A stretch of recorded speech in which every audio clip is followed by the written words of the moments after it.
The economic betrayal, how corporate America's DEI retreat is creating a Black women's crisis. Good evening, everyone. Welcome to this special presentation of the Pink Parachute Diaries. I'm honored to be here sharing insights from my recent interview with Nydia Wells, a revolutionary force in the advancement of Black professionals across America. Nydia isn't just an advocate, she's a visionary architect of economic empowerment who has transformed countless organizations and lifted thousands of Black women to heights they never imagined possible. Her uncanny ability to identify systemic barriers and then demolish them with practical, innovative solutions has made her one of the most influential voices in our ongoing battle for true economic equity.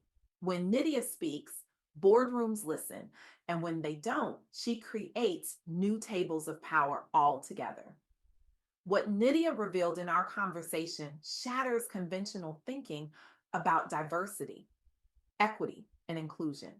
It exposes an uncomfortable truth that few are willing to acknowledge. We've been sold a dangerous lie about DEI initiatives. We've been told they're primarily about culture, about creating workplaces where everyone feels welcomed and represented. But what if I told you that's just the surface level narrative? What if the current dismantling of these initiatives represents something far more sinister? This isn't just about workplace culture. This is about economic survival. Let that sink in for a moment. Economic survival. The systematic dismantling of DEI programs we're witnessing across corporate America in 2025 isn't merely a policy shift or corporate trend.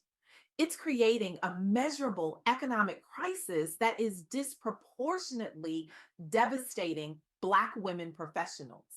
The numbers are shocking and demand our attention. According to the US Bureau of Labor Statistics, Black women lost 38,000 jobs in April 2025 alone.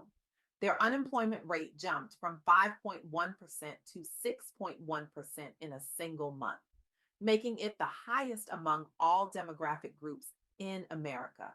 These aren't just statistics on a spreadsheet. These are careers destroyed, families destabilized, dreams shattered, futures compromised. As corporations like Meta, Target, Amazon, and Walmart aggressively scale back or completely eliminate their DEI programs, they aren't simply changing internal policies, they are actively orchestrating an economic downturn with devastating consequences for Black professionals, particularly Black women. This fundamentally challenges everything we've been told about what DEI initiatives actually do. They aren't just about representation or creating inclusive cultures, though these are certainly important. At their core, these programs are economic lifelines. They ensure that talent isn't systematically overlooked, that advancement pathways remain open, and that economic prosperity is accessible to qualified professionals regardless of race or gender. When we reframe DEI rollbacks in these terms as an economic crisis rather than merely a cultural shift, we begin to see the true urgency of developing new strategies for professional advancement and economic resilience. This brings me to the first key insight from my conversation with Nydia. The dismantling of DEI initiatives has real devastating economic consequences. The 38,000 jobs lost by Black women in April 2025 represents real families with real bills, real mortgages, real tuition payments, and real dreams, all affected by corporate policy changes that were implemented with surgical precision. As Maya Angelou wisely said, when someone shows you who they are, believe them the first time. Corporate America is showing us exactly where its priorities lie, and we must believe what we're seeing. The question becomes, how do we respond when the institutions we've trusted reveal themselves to be unreliable allies? This leads to Nydia's second critical insight. In times when corporate support is evaporating, Self investment becomes not just important, but essential for survival. When traditional pathways to advancement are being systematically dismantled, we must forge our own. Consider what's happening right now with Black women authors who are creating career resources specifically addressing the unique challenges faced by Black professionals. As corporate DEI initiatives fade, these brilliant minds are filling a critical gap by providing culturally relevant guidance for navigating career obstacles, building unshakable confidence, and achieving financial independence. Visionaries like Shonda Rhimes, Lucinda Cross, Oprah Winfrey, and Tiffany Leach have created resources that speak directly to the lived experiences of Black professionals. These aren't just books, they're survival guides providing both tactical career advice and emotional sustenance through authentic storytelling and shared experiences. Works like Year of Yes by Shonda Rhimes and The One Week Budget by Tiffany Aliche have become essential resources for Black professionals seeking guidance in a landscape increasingly hostile to their advancement. These works collectively create an alternative support system when corporate mentorship and development opportunities become inaccessible due to DEI rollbacks. This self investment extends far beyond reading. It demands pursuing additional credentials, developing new skills, building personal brands, and creating independent revenue streams that can't be taken away. It means seizing control of your professional development rather than waiting for corporate America to invest in you, because that investment is being withdrawn before our eyes. As Nydia powerfully stated in our interview, when they close a door, don't waste time knocking, build your own house. This isn't just motivational rhetoric, it's a survival strategy. Our professional advancement cannot and must not be dependent on systems that have repeatedly proven themselves unreliable and at times actively hostile.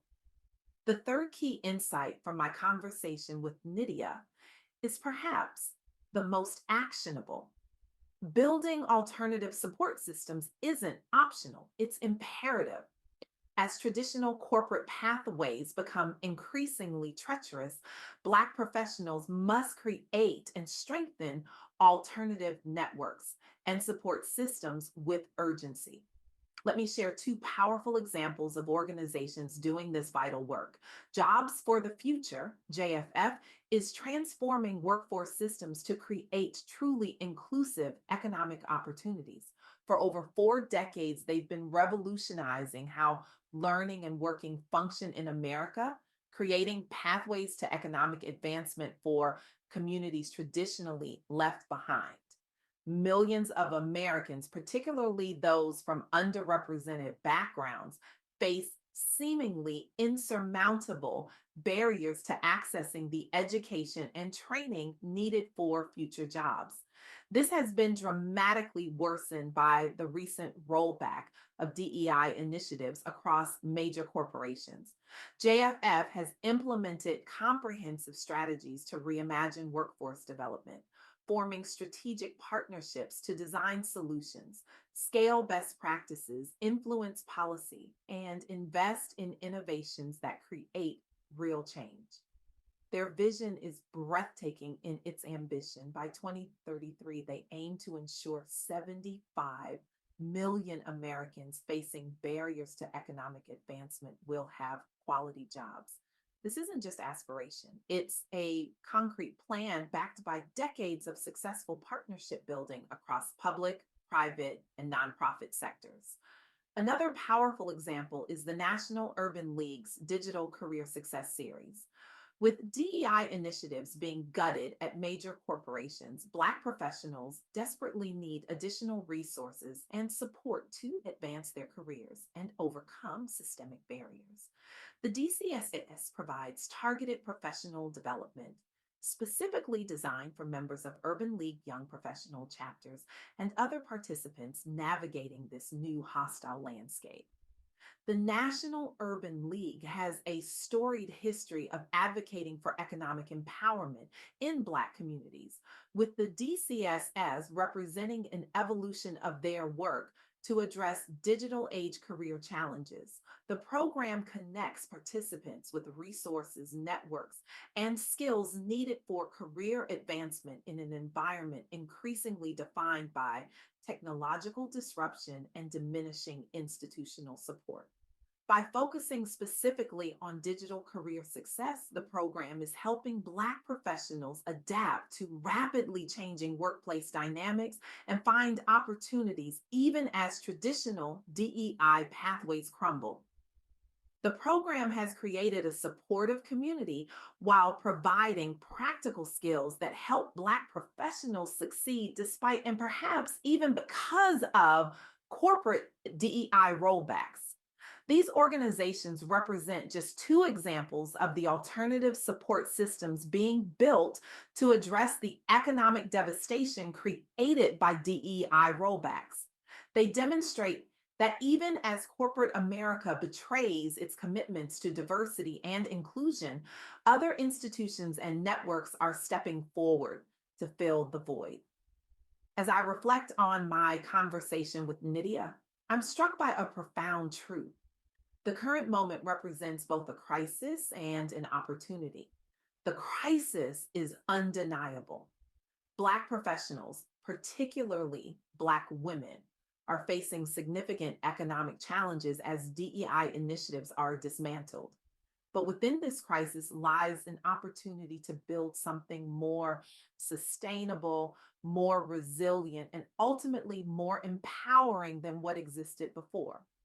The opportunity before us is to create economic advancement pathways that don't depend on corporate goodwill or policy trends. It's to build networks and support systems that can withstand shifting corporate priorities and political winds. It's to develop skills and credentials that have enduring value regardless of who occupies the C suite. In the immortal words of Shirley Chisholm, if they don't give you a seat at the table, bring a folding chair. But today's reality demands we go further. We must build our own tables, design our own chairs, and create our own economic ecosystems.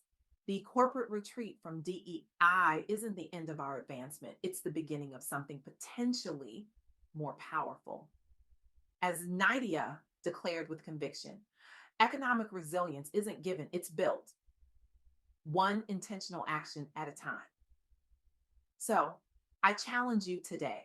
What will you build? How will you contribute to creating economic structures that can't be dismantled by corporate whim? Will you invest in a skill that can't be taken from you? Will you connect with organizations committed to economic justice? Will you mentor someone facing barriers you've overcome? Will you support Black owned businesses and create economic circulation within our communities? The time for passive hope is over. The data doesn't lie. 38,000 jobs lost by Black women in a single month tells us everything we need to know about the urgency of this moment. This isn't just a call to action, it's a call to creation, to building, to forging new pathways where none existed before. Remember, economic justice won't arrive through corporate benevolence. It will be built by our hands, sustained by our determination, and powered by our refusal to be economically marginalized. The choice before us isn't whether to act, it's how boldly we will create the economic future we deserve. The world is watching. Future generations are counting on us, and history will record what we built in this pivotal moment when corporate America showed us exactly who they are. What will you build today?